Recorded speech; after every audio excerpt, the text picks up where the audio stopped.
So we will watch Aintrazi and Gerry Thompson get ready to do battle here. Green Red Tron versus Grixis Control. We thank you for joining us early this morning. We got 6 rounds of action to bring you.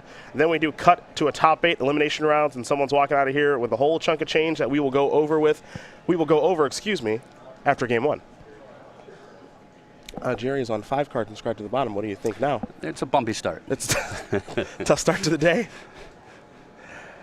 He'll start by sacrificing a fetch line. Here is an Inquisition of Kozilek.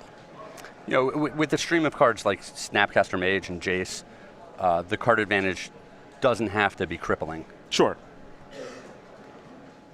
Blood Crypt is his weapon of choice. You see Aintrazi's hand here, 2 Ancient Stirrings, looks like an Expedition map. 2 Tron pieces, along with the Ghost Quarter and Eye of Ugin. The Tron pieces there are a tower and a power plant, so he's basically there. Though he doesn't have green mana for the Stirrings just yet. He's not there yet. Yep. And he also doesn't have a payoff card yet either. So this Inquisition looks like it can take the Expedition map, depending on what Gerry wants to do. Hopefully, if you're rooting for Thompson, he does not find another Tron piece. And then you go from there. And you mentioned Jace, and that is in Gerry's hand right now. So that is a card that can kind of undo things. It can, but 1 or 2 draw steps out of Ollie, and the game's almost put away. Yeah. It really depends how this plays out. Karn Liberated was the draw. The power plant is the land. Pass the turn back over to Thompson. Thompson with a Thought Scour. He'll play a Creeping Tar Pit. His blue mana enters the battlefield tapped, so we go back over to Aintrazi, who picked up a copy of Pyroclasm. There is the Tower of Power. Aintrazi is just 1 piece away as Thompson untaps. He'll take a draw yet again. Picked up a copy of Terminate. This is tough for Gerry. He really wants another land drop this turn, and we're going to see him go digging for it. He does cast a Thought Scour. Well, he did find a land in Blackcleave Cliffs, but it's not the ideal one to be able to cast a Jace. Yeah, a little fortunate to get the land there, a little unfortunate that it wasn't a blue source. It does allow him to cast Tasigur, though, and delve away enough cards to be able to play the 4/5 ahead of schedule. So he's got a clock on the battlefield as Aintrazi does draw. And I think that wasn't Urza's Mine. So that's just the power of Tron right there. Roll out of bed, keep 2 Tron pieces. You know, he probably went to bed a little bit early last night. Maybe, yeah. You know? Here's Karn. That'll come down. Had a good breakfast this morning. Wake up, play Karn on 3. Yeah, had his bowl of Wheaties, I guess. Yeah. Aintrazi's going to figure out what he wants to do with Karn. He can go up or down. Both make a little bit of sense here. If he does go down, I'll probably see him take out Tasigur. If he goes up, that means Tasigur can't finish off Karn. So a bit of a decision to make here. Making it look easy is Aintrazi, who has made it look easy all weekend so far, given that he is 9-0 here with Tron. Looks like Karn's going to go up. How do you feel about this decision from Ali? I like it. I think it's more of a long-term plan. Okay. You know, he's going to strip all the cards out of Gerry's hand. Gerry has to keep fighting this Karn, which means Ollie's life total is safe. And if Ollie draws 1 more payoff card, the game's basically over. Well, Karn is at 10. It took a Terminate with it. Thompson's draw for the turn was a Swamp. Tasigur going to go into Karn, going to put it back down to 6. Here is a Jace. And Thompson will pass the turn back. Not going to play the Swamp. Wants to make it appear as though he has something good in his hand. Aintrazi's draw was the basic Forest, which allowed him to cast Ancient Stirrings. So we'll take a look at the top 5 cards, Ulamog among them. There's also an Expedition map in there and a Pyroclasm. Aintrazi going to consult the grip. Eye of Ugin, Pyroclasm, Ancient Stirrings, all in hand right now. Looks like he's thinking Ulamog. Yeah, we see Gerry struggling a little bit with his lands. You know, he mulliganed a few times, and on the flip side, Ollie's deck has just run smooth as butter here. Yeah. He's making it look easy so far. Karn going to go up. Swamp is the weapon of choice. Aintrazi will just pass the turn back. Thompson going to untap. He'll take a draw. Didn't get a great look at the draw. He's going to start by activating Jace. And Jace was the draw off of Jace, and there's a Snapcaster Mage there. And Gerry says, I'll take back my cards, thank you. Gerry's had enough. And he will concede this game. So Aintrazi going to win game number 1 here over Gerry Thompson. Green Red Tron flexing its muscles early this morning, up a game over Grixis Control, which means we're going to turn our attention to the sideboard. And this is where things certainly do get better for the Grixis Control deck. You see 3 Fulminator Mages, 2 Bitter Blossoms, 2 Dispels, and a lot of 1-ofs here in Peace Strider, Jurbai Merc Lurker, Vandal Blast Counter Squall, Engineer Explosives, Crumble to Dust, Is It Static Caster, and Tribute to Hunger. Craig, I'll let you step in Gerry's shoes. What would you do here? The 3 Fulminator Mages will definitely come in here, and the Crumble to Dust. That's his primary path to fight against these non-basic land Tron pieces. The Bitter Blossoms are going to come in as an earlier threat. Maybe we'll see something like Tribute to Hunger if it ever hits a fatty. It's a lot of life you can gain. This is true. It is actually a way to kill Ulamog if it comes to that, because Ulamog is indestructible and it's a sacrifice effect. I'm curious to see if Gerry will board in something like a Vandal Blast or a Counter Squall in this matchup. Both seem like fairly good options. Counter Squall kind of playing the role of negate, and then Vandal Blast. You're not going to blow up a lot of artifacts, but if you can catch something like an Expedition map, I think you might be happy with that. On the other side of things for Aintrazi, a Pithing Needle, 2 Relic Progenitus, 2 Thragtusk, 2 Rending Volley, 4 Nature's Claims, 2 Spell Skites, and 2 Fire Spouts. What do we like there? I expect to see the relics come in, fight all of that graveyard, and the Thragtusks. Well, those are the options there for both players as they do sideboard and get ready. So, said we discuss exactly what these players are playing for here on day number 2. Thompson and Aintrazi currently leading the pack. You do see what a winner will get here. $5,000, 30 SCG points, and of course an invite to our Season 1 Invitational. Second place, $2,000, 25 SCG points, and invite to our Season 1 Invitational in Columbus, Ohio. Top 4, top 8, top 16, top 32, and top 64, so on and so forth. 92 players into day number 2, so a large percentage of them will walk out of here with something before we head to Charlotte next weekend. And right now, it might be Ali Aintrazi who walks away with something, who is off to a great start yet again here with Tron. Again, he is our Season 2 Invitational champion last year on the SCG Tour. And for Aintrazi, 2 Invitational top 8s, 10 Open Series top 8s, and what Craig has disputed, his professional teddy bear naming responsibilities. It just felt like yesterday that you weren't much of a believer. Well, I just want to see those tax returns. Oh, that's what you need proof? Yeah. Okay, I understand. I think we'll find Ali after the match, see exactly what's going on. Yeah, there. I wonder how large of a market there is for something like that. Well, I think that if he's looking to expand, I think you could be first up. Sure. Would he name other types of plush animals as well? Potentially, there are a lot of plush animals out there. Beanie Babies. I know that those things come with names, but that doesn't mean they can't be renamed. For example. Sure. And, you can dive into other markets as well. I feel like something like Hot Wheels or Micro Machines, you can name cars, and I bet no one's on that market. Probably not. Yeah, I got some Hot Wheels for Christmas in my stocking. This year? Oh, yeah. Does that surprise you? A little bit. Why? Hot Wheels are great. Okay. Booming industry. Booming. They're still going strong from our childhood to today. Because who doesn't want Hot Wheels? Are your parents heavily invested in Mattel stock or something like that? I cannot disclose that information on air. Okay. That's not something I'm willing to do. But the answer might be yes. So that's all that I can say. For Gerry Thompson, who is drinking a Red Bull this morning, he has put the Mountain Dew down. He needs a little energy to start, apparently. Riding the ball. For him, a lot of Open Series top 8s as well, as he's going to take a look at his opening hand here. But for Thompson, you see 6 Invitational top 8s with 2 wins, 18 Open Series top 8s with 5 wins, a Pro Tour top 8, and of course, our favorite fun fact, the $20,000 underneath his bed in a shoebox at one point. It's a true story. It is very true. Most people think that we do 1 truth and 2 lies here, or 2 truths and a lie, or whatever. These are fact sheets, people. They're 100% true. I think his judgment has come along a little bit since that point. Well, that might be true. That might be true. Tough to say. Tough to say. What we know is that he has enough money to afford that beautiful scarf. It is chilly in the feature match area. It is. And I'm a big fan of scarves, so I approve of this behavior. Okay. I'm a big fan. Yourself? You a scarves guy? During chilly weather. Well, it's chilly in here. The scarf needs to be functional for me. Oh, it's not so much about the look of the scarf. Correct. It has to have function. Okay, I see. So you're not very materialistic. Not for scarves. Gotcha. This is not going to work out very well here. I mean, you've seen some of my sock collection so far. The sock game is strong. Yeah. I'm a big fan. Yeah. I don't like me white socks. Yeah, I feel bad that the people this weekend, both here and at home, aren't going to get to see the, I would call it turquoise. The color, turquoise gray combo. Big fan. Big fan of the socks today. I appreciate the that. tie, Thank you. Not so much. We'll get to that later. Oh, I'm sure some people will have something to say about that. We'll get to the tie. Get to the tie. Thompson going to take a mulligan here. Not too thrilled with his opening hand. This has been a bumpy road for Gerry here. Well, especially I think in this particular matchup.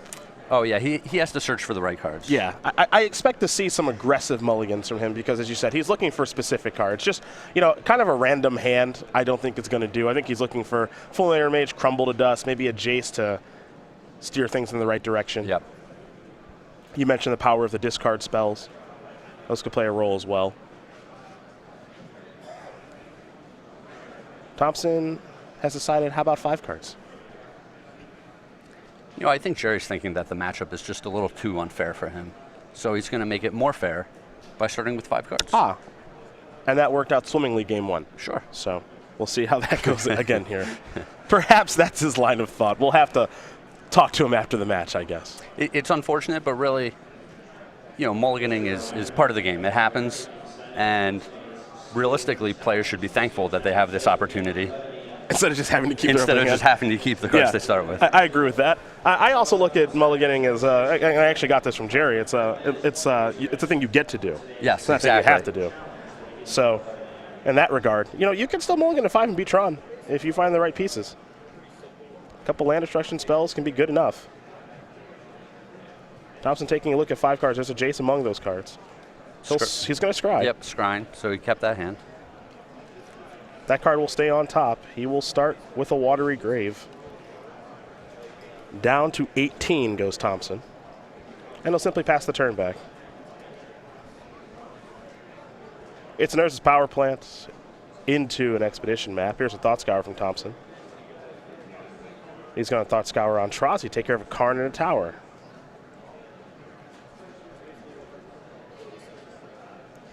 A mountain over there for Gerry. So he does have a turn 2 Jace available. Yeah, it's interesting that he chose to Thought Scour his opponent there. Yeah, so he kept on top with the scry. So clearly he wanted that card. Yeah, he needed that card. Yeah. I was a little bit surprised to see that. Here's a Bloodstained Mire. Especially in this deck that uses its graveyard so much. Thompson thinking Blood Crypt, perhaps. Steam Vent's also an option here with the fetch land.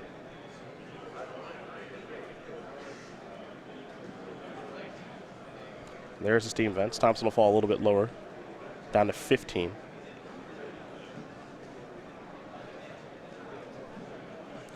And perhaps the Jace is on the way. And there it is. He'll pass the turn back over to Aintrazi. We'll untap that power plant, take a draw step here. There's Nurse's Tower to go along with the power plant. He can sacrifice the Expedition map for mine, and it's just that easy to accomplish Tron in this deck. This is a problem. Yes, to say the least. Thompson going to start by activating Jace. Island is what he's found. And it looks like he does have a Fulminator Mage to break up that combo for a turn. That's very important. First things first, he's got to figure out what to discard. And if he's able to work his way into a card like Crumble to Dust, he'll have all the time in the world. So he does have kind of an all-star to draw towards. So he discards a mountain. There's an island. Here's a Fulminator Mage. Aintrazi will sacrifice the Expedition map. Going to search up in Urza's Mine. Looking to complete the Tron. Fulminator Mage is going to go after the tower. Craig, I have a theory. A lot of people go after the tower. I think, as a community, we should be going after the power plant or the mine. What do you think about this? I think it's trivial.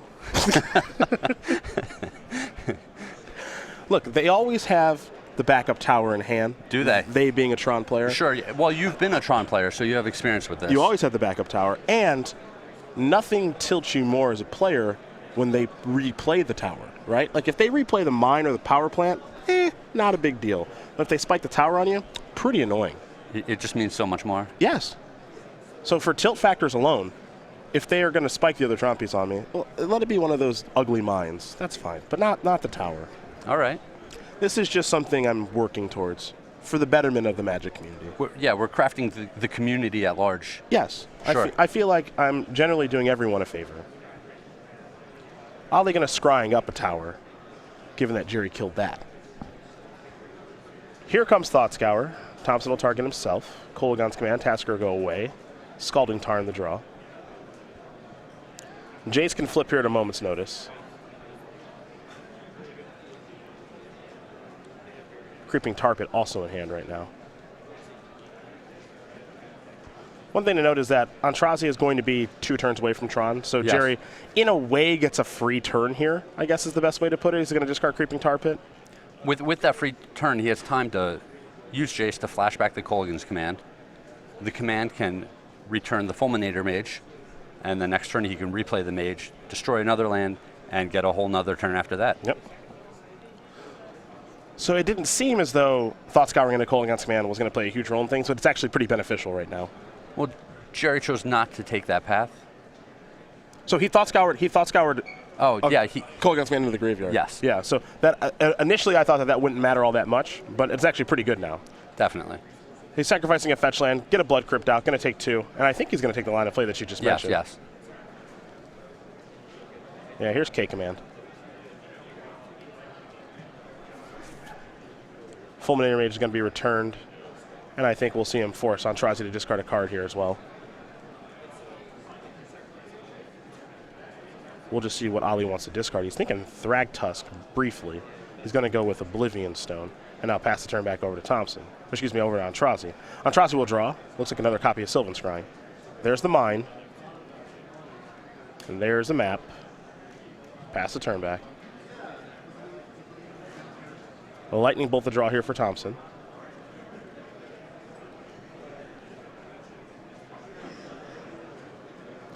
Inquisition is where he will start. And this will give him a little more information if he wants to destroy the mine or the power plant. Correct. Which is where we should be going all the time. Sure. You must let them know. You don't care about the tower. Walk right around that tower. That's right. Who cares? Stirring, Scrying, Thragtusk, Ghost Quarter, and the tower that Aintrazi searched up earlier is what Thompson is looking at.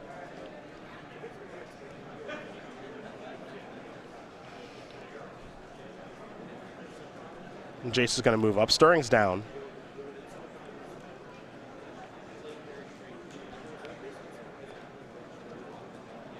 Okay, excuse me. Scrying down. There we go. A little confusion among the players there. Gerry giving him a bit of a look there. Just a little bit. Yeah, you just got to look him up sometimes. Here's Fulminator Mage. Hey man, who do you think you're playing against? Not going to get that by me. Fulminator Mage might be sacrificed here. He waited until Aintrazi activated Expedition Map last time. Going to get a little look at the graveyard here before making a decision.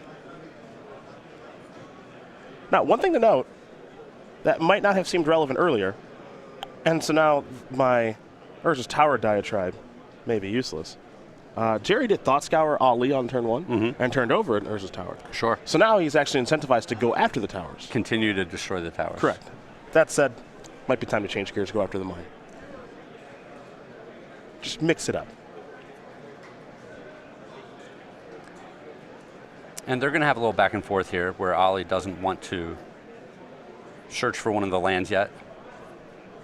I think this is a smart play by Gerry in the draw step. He's going to blow up the land. And now this will cause Aintrazi to use this mana. Sure, Aintrazi immediately gets to choose to replace that land. If he had searched first, then Gerry could have gone after the other land. Yep. And so now he's going to get Nurse's Mine yet again. Threatening Tron always. And this is what makes Tron such a resilient deck against land destruction that doesn't exile stuff for good like a Crumble to Dust or a Sowing Saw. Fulminator Mage is something that the deck can kind of work through, as you're seeing right now. Standard class of players, that is time in the round. Active player finish your turn, then proceed with another 5 additional turns. There is Nurse's Mine. Not sure if he's going to deploy a spell with it or not. Going to give Thompson a life to cast Ancient Stirrings. Start with the Stirrings. Oblivion Stone, Grove of the Burn Willows, another Ancient Stirring is an Urza's Power Plant and an Urza's Mine. Here for Aintrazi. It is worth noting that as far as payoff cards are concerned, Aintrazi doesn't really have one. Thragtusk is a beatable card. Yes. That can be done. Well, it would still be a problem for Gerry at this point if it came down. It is, but you know, it's not Wormcoil Engine, it's not Karn, it's not Ugin, it's not Ulamog. You know, those are probably game over at this point. Working through a Thragtusk never easy for Grixis control, but I would say beatable. Thompson will draw. I believe Bitter Blossom will draw. Yep.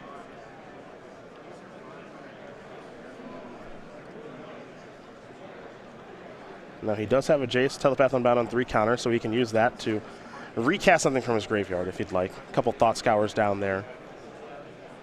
And this is the tough spot for Gerry, where he no longer can interrupt his opponent from doing anything he wants. He will cash in Jace. Here comes Thought Scour. He'll target himself. Serum Vision's in a land. Pick up a card. It's a copy of Thoughtseize. Well, that's a fine one. I don't hate that.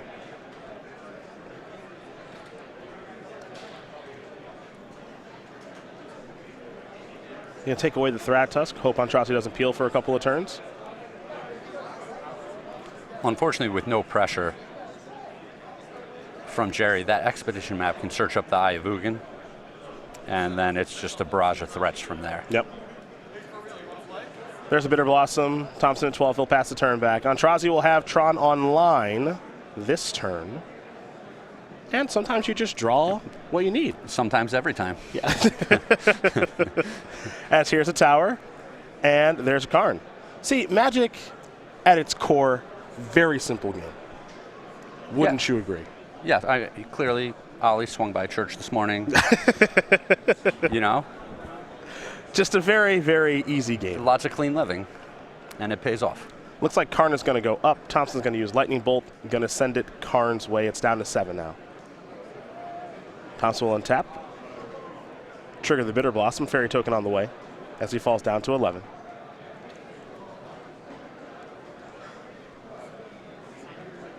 Creeping Tar Pit among those lands. He can fire that up, maybe check Karn a little bit more. But trying to attack down Karn is a very difficult thing to do. It's a daunting task. So much loyalty built into that Planeswalker.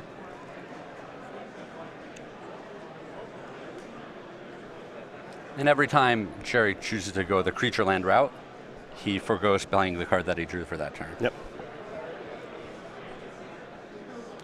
Not quite sure what the draw was here for Thompson this turn, but seeing if he can try to overcome Karn will be difficult. At this stage, he's just going to pass the turn back. Curious as to what he did draw here.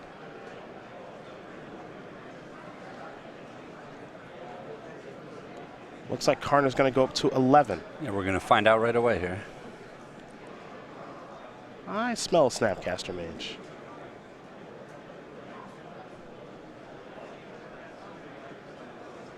We'll see what Thompson wants to flash back. A Lightning Bolt in the graveyard, among other things.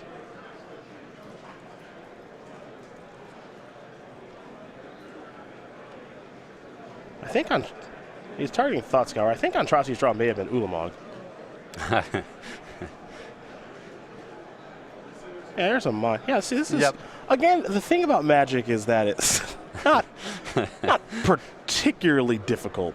This is an easy game. Yeah, there goes probably a Tar Pit, and we'll see what else. I would guess just 2 lands here. You think so? Don't really care about the creatures in the Bitter Blossom too much?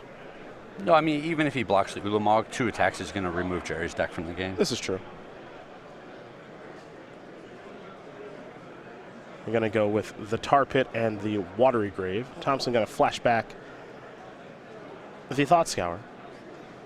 Target himself, Mana Leak, and an island. I believe he just drew a copy of Fulminator Mage, a touch late.